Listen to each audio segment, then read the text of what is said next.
Mapagpalang araw sa iyo, Sir Seth. Ako si Bongbong. Kasalukuyang nakatira sa Bulacan. Ang kwentong ibabahagi ko ay ang karanasan naming magkapatid. Noong doon pa kami nakatira sa Palayan, Abra.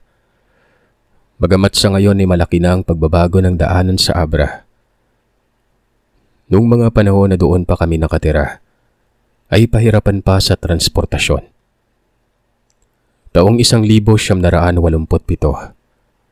nasa 10 taong gulang ako nang simula na akong utusan ng aking mga magulang sa pagpunta sa bayan. Kasama ang aking ate na si Pilar na 5 taong gulang ang agwat sa akin noon. Kami ang inuutusan nila inang at itang na magbenta ng aming mga produkto sa bayan. Kadalasan ay saging at kamote ang aming dinadala. At para makarating sa bayan ay kailangan naming tumawid sa napakalawak na ilog. Balsa na gawa sa kawayan ang pangunahin naming transportasyon sa pagtawid sa ilog na yon. Hanggang 10 katao ang pwedeng maisakay sa balsa bago makatawid sa ilog. Matapos naming makatawid ay sasakay kami ng habal-habal na siyang maghahatid sa amin sa bukana ng lugar kung saan naghihintay ang mga bibili ng aming produkto. Pagkatapos ay doon na rin kami mamimili ng aming mga kakailanganin sa aming pamamahay. Minsan naman, kapag hindi masyadong abala sina inang at itang sa bukid ay silang nagdadala ng aming paninda. Pero dahil bata at sa edad namin ni Ate Pilar ay mas gusto namin na magbenta kaysa magtrabaho sa bukid nun. Sa katunayan ay tuwang-tuwa kami kapag magsabi na si Itang na kami ang pupunta sa Tabo para magtinda. Tabo kasing tawag namin sa lugar kung saan namin dinadala ang aming produkto. At kapag nakapagbenta kami kahit papano ay nakakabili kami ng aming gustong kainin nun. Nauso pa noon ang mga chichiryang basta Pinoy. Over the bakod, candy na bobot at masarap na lubid-lubid.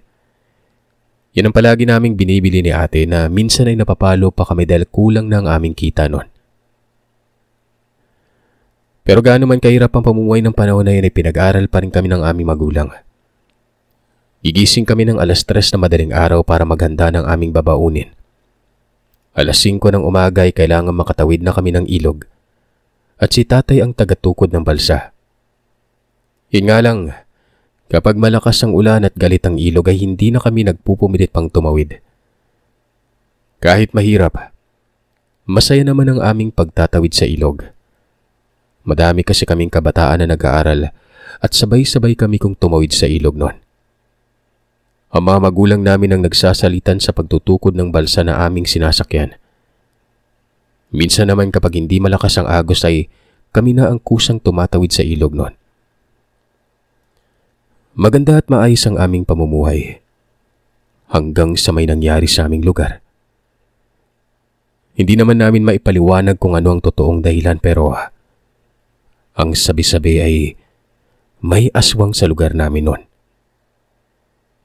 Hindi naman mismo sa barangay namin pero may sabi-sabing madalas itong nambibiktima sa ilog na naging sanhi ng paghinto namin ni ate sa pag-aaral ng 1 taon. Nagsimula ang lahat ng ito nang minsang may isa sa aming kabarangay. Buntis ang asawa nito. Ayon dito ay naglalaba ang kanyang asawa sa ilog. Tanghaling tapat. Nang may nakasabay silang matandang babae na taga-kabilang barangay. Nung una ay wala namang problema dito. Palakaibigan sa kanilang matanda. Nakikipag-usap ito sa kanila at nakikipagtawanan pa. Ang kabarangay naman namin na si Tio Morris ay kasalukuyang naninisid ng isda gamit ang kanyang baslay nun. At ang asawa nitong buntis na si Ninita ay naglalaba. Kasamang iba pang kababaihan at ang matanda na taga-kabilang barangay. Nang walang ano-ano ay nagulat na lamang sila nang makita nilang naglalaway ng matandang yon. Dinudumog na nito si Tia Ninita. Nagsigawan ng mga kababaihan at nakita ito ng kalalakihan. Dahil walang kahit anong dalang kababaihan nun. Kinuha ni Tia Pilar ang kahoy na ginagamit nilang panghampas sa mga nilalaban. Yun ang hinataw sa matanda pero Malakas pa rin umano ito. Ayaw nitong bitawan si Ninita. Walang ano-ano ay may tumama ditong bala ng baslay. Gawa sa bakal yung bala na yon. Bumaon ang bala nito sa tagiliran ng matanda.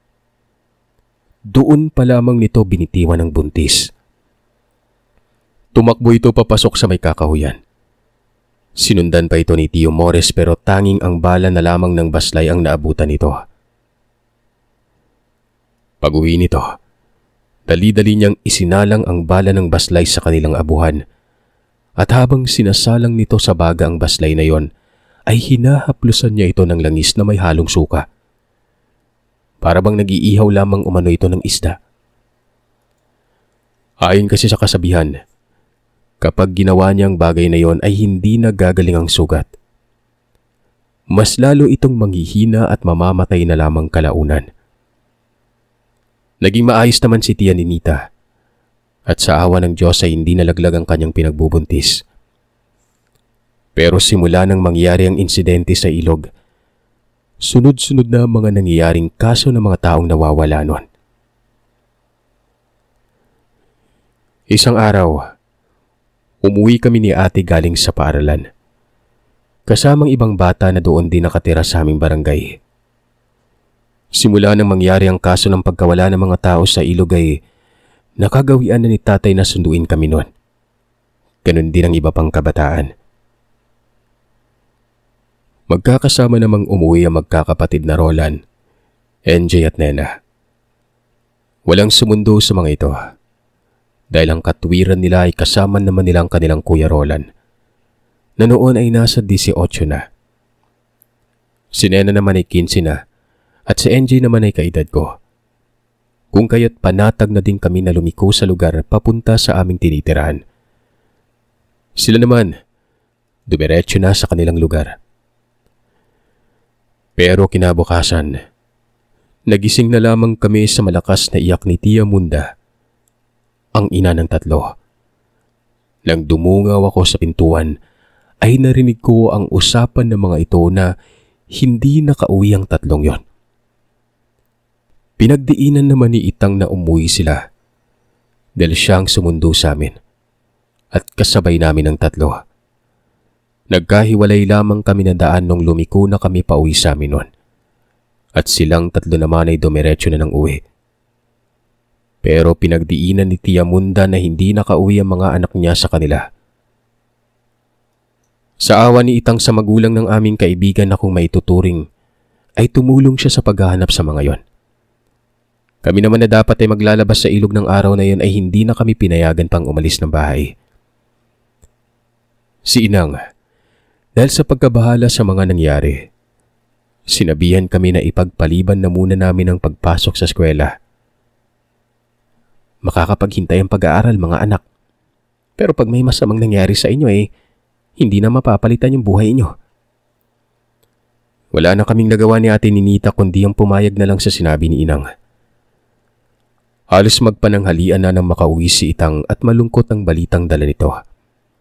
Dahil hindi pa rin umano nakita ang magkakapatid.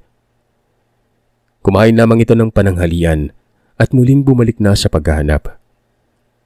Pero sa pagkakataon na yon, dala-dala na nito ang punyal niyang gawa sa tanso at ang abo na may halong apog at asin. Ayon kasi ay mabisang pangontra umano sa aswang yon. Dinala pa nito ang buntot ng pagi na hiniram niya kay Lolo. Habang kami naman sa bahay ay nag-aalala na kung ano ang nangyari sa aming mga kaibigan. Pinagpanalangin na rin namin na sana'y buhay pa mga yon. Nadagdagan pa ang pag-aalala namin ng gabi na ay hindi pa rin nakauwi si Itang. Pasado 10:00 na ng gabi na makauwi ito.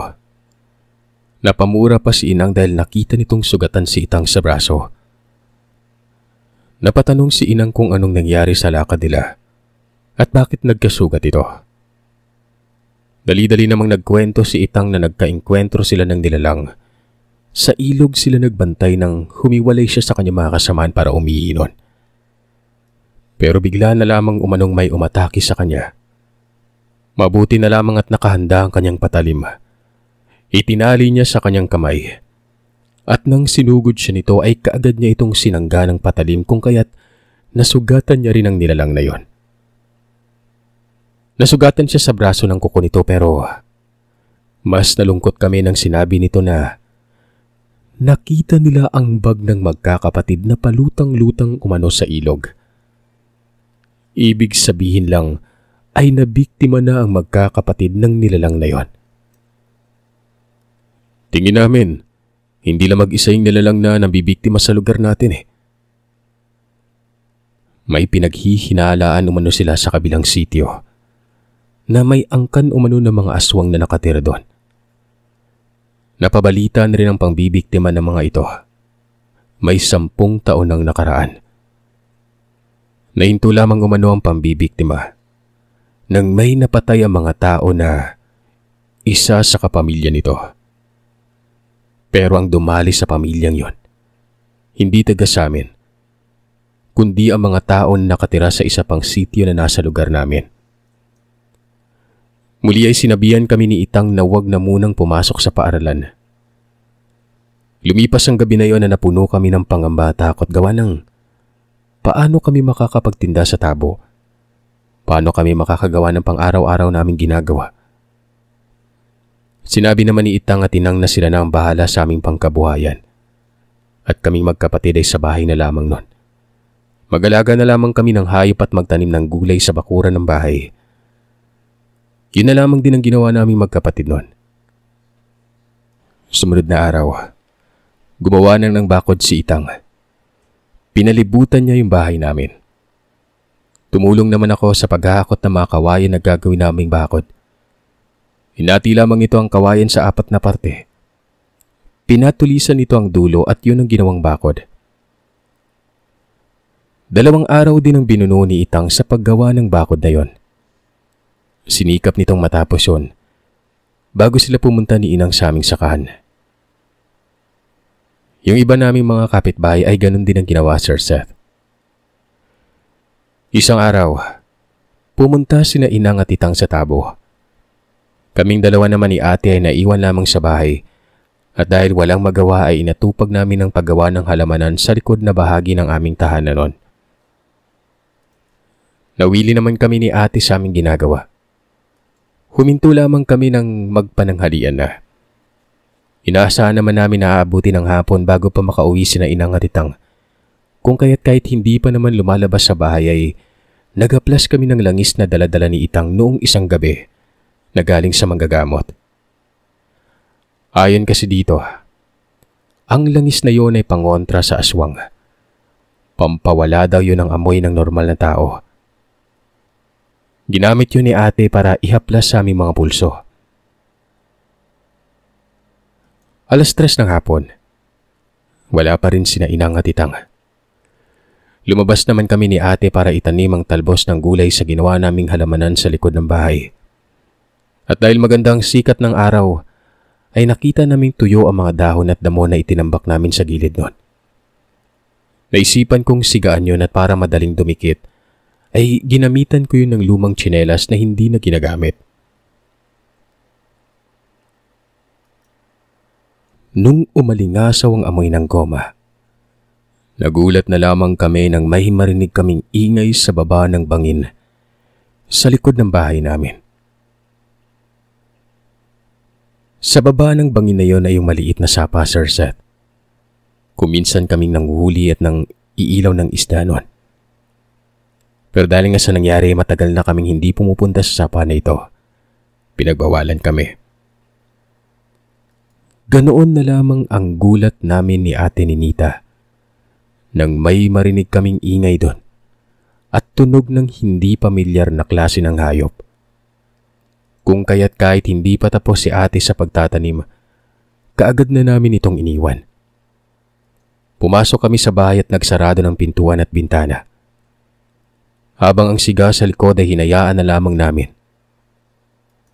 Mag-alas 5 na ng hapon na makauwi sina Inang at Itang. Nagtaka naman ang mga ito kung bakit nakasarado ang lahat ng bintana at pintuan ng bahay nang dumating ang mga yon. Ikinuwento ni ate kung ano ang aming nakita sa sapa. Sinabi naman ni Itang na tama lang ang ginawa namin.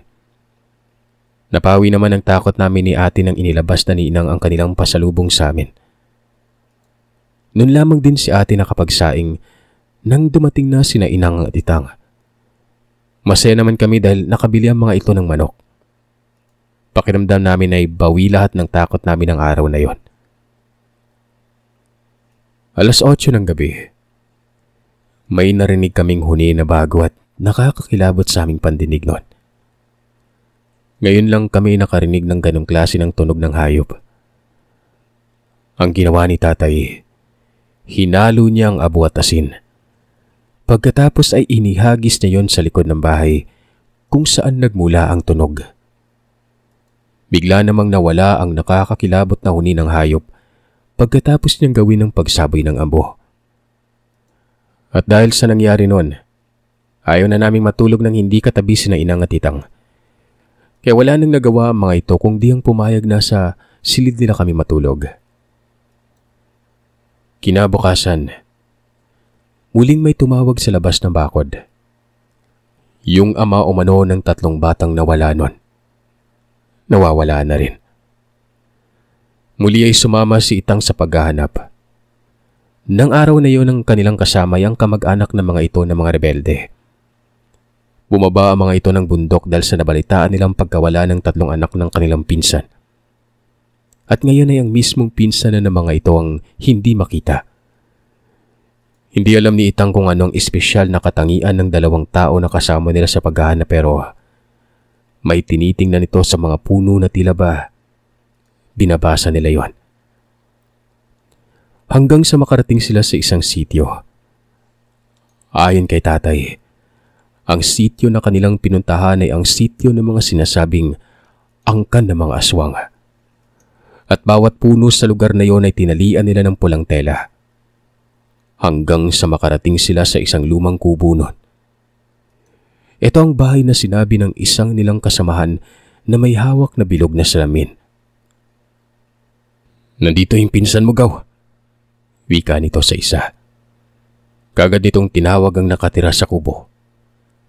May mag-inang lumabas na ayon sa lalaki ay normal na tao ang mga yon. Kasunod na lumabas ay ang kapitbahay ng mga ito. At ayon muli sa mga taong kasama nila, hindi normal ang karamihan sa mga nakatira doon sa barangay na yon. Ilang sandali pa ay lumabas ang isang matandang lalaki at doon ay nakaramdam si Itang ng kilabot. Mukha naman umanong normal ang itsura ng matandang yon pero sabi ng kanilang kasama, hindi umano. Halos hindi makapaniwala si Itang sa kanyang narinig. Pero mula nang lumabas ang matandang yon, may amoy ito na hindi niya kayang indahin. Malakas ang putok ng matandang ito. At kapag nagsasalita ito kahit mahina lamang, ay tila ba nakakapanindig balahibo ang tinig nun. Yung mag-ina, nakita nilang pumasok. Sigurado silang normal na mga tao mga ito. Ganun pa man ay matapang na nagbanta ang mga pinsan ng nawawalang lalaki na kapag hindi nila nakita ang katawan ng pinsan nila, ay may hindi umano magandang mangyayari sa lugar. Pagkatapos nilang sabihin yun ay dali-daling silang umalis. Kasabay nito ay ang pag-asinta ng punyal sa puno na may nakasabit na pulang tela. Umalis sila pagkatapos gawin yun ng pinsan ng nawawala. Dumiretso na ring umuwi sa bahay si Itang nun. Ang buong akala namin ay sasama pa ito sa paghahanap kinagabihan pero hindi na sila pinayagan ng mga rebelde na sumama pa. Sila na umano ang bahala. Nagpaiwan na lamang sa bahay si Itang nun. Malayo man kami sa sitio na pinuntahan nila Itang ng araw na yon. Pero rinig pa rin namin ang mga putukan ng baril na para bang may engkwentrong nagaganap. Tumagal ang barilan na yon hanggang hating gabi. Mag-aalas 2 na nang humupa ang pagputok. Akala namin ay tapos na pero ilang sandali pang dumaan ay may malakas na pagaspas kaming narinig nun. muli ay narinig namin ang sunod-sunod na pagputok. May mga sigawan na tila ba may hinahanap ang mga yon sa kagubatan. Saka pa lamang ni Itang naisip na ang tawid ng sapa na yon, kapag pinasok ang kakahuyan, ay may yungib na maliit na bundok. At doon ang labas ng kuweba na yon sa tawid ng ilog, kung saan ang tinatawiran ng mga tao papunta sa bayan. Pero niwala man lamang sa mga residente sa lugar namin ang nagka-interes na pumunta sa lugar na yon. Doon ay unti-unti nang naisip ng mga magulang ko na totoo nga ang sinasabi ng mga matatanda tungkol sa kuweba. Kulang-kulang 1 oras pa ang lumipas sa tuluyan ng nanahimik sa lugar. Kinabukasan, nagising kami sa pag-uusap ng mga tao sa bakuran. Pagkalabas namin ni Ate Ninita ay nakita namin na nakaharap ang mga ito sa direksyon ng lugar na pinuntahan nila Itang. At doon ay nakita namin na makapalang usok sa lugar. Sinunog pala ng mga rebelde ang bahaging yun ng lugar, at bago magtanghalian ay dumating ang mga ito sa lugar namin. Bumaba sila sa sapa at tinawid yon. Sumama si Itang sa mga kalalakihan na pumunta sa lugar. Ayon dito, mahigit kalahating oras ang kanilang nilakad bago nila marating ang paanan ng bundok. At doon ay bumungad sa kanila ang maliit lamang na yungib sa harap. Pero kapag pinasok mo ito ay malaki palang daanan sa loob nun. Pagkapasok nila, sumalubong sa kanila ang hindi kaaya-ayang amoy. Mapanghina siguro, nanggaling dun sa mga paniking nakatira sa loob. Pero bukod dun, may malansang amoy na animoy galing sa dugo. Nagsabi ang isang rebelde na napuruhan nilang nilalang kung kaya't iginala nila ang dala nilang flashlight sa loob ng kuweba. Hanggang sa isang sulok, nakita nila ang isang matanda na wala ng buhay. Hinila ito ng mga rebelde. Doon ay tumambad sa kanila ang matanda na nakausap nila nung umaga na pumunta sila sa sitio. Umiling-iling na lamang ang mga lalaki dahil ayon sa mga ito, ang hinabol nila at binaril na pumasok sa kuweba ay isang baboy ramo. Kaya't takang-taka sila kung paano naging matandang lalaki yon. Hindi na alam ni Itang kung anong nangyari sa bangkay. Pero magmula noon ay huminto ng pambibiktima. Hindi na muling naulit pa pero ganun pa man ay tuluyan na kaming pinahinto ng aming mga magulang sa pag-aaral ng panahon na yon. Hindi kalaunan ni lumipat na kami sa lugar malapit sa bayan. Hindi pa rin kasi mawala-wala ang trauma na aming karanasan sa lugar. Muli kaming nakabalik sa eskwelahan hanggang sa nakapagtapos na kami ng high school at kalaunan ay nakahanap kami ng trabaho ni ate. Hanggang sa nagkaroon na kami ng sariling pamilya at dinala na rin namin sina Inang at Itang sa aming tinitirahan. Hanggang sa ngayon, hindi pa rin kami nakakabalik sa lugar. Nakikita na lamang namin ito sa mga video ng mga tao na pumupunta doon. At sa tuwing napapanood namin yon, bumabalik sa amin ang karanasan na kailanman hindi namin malilimutan.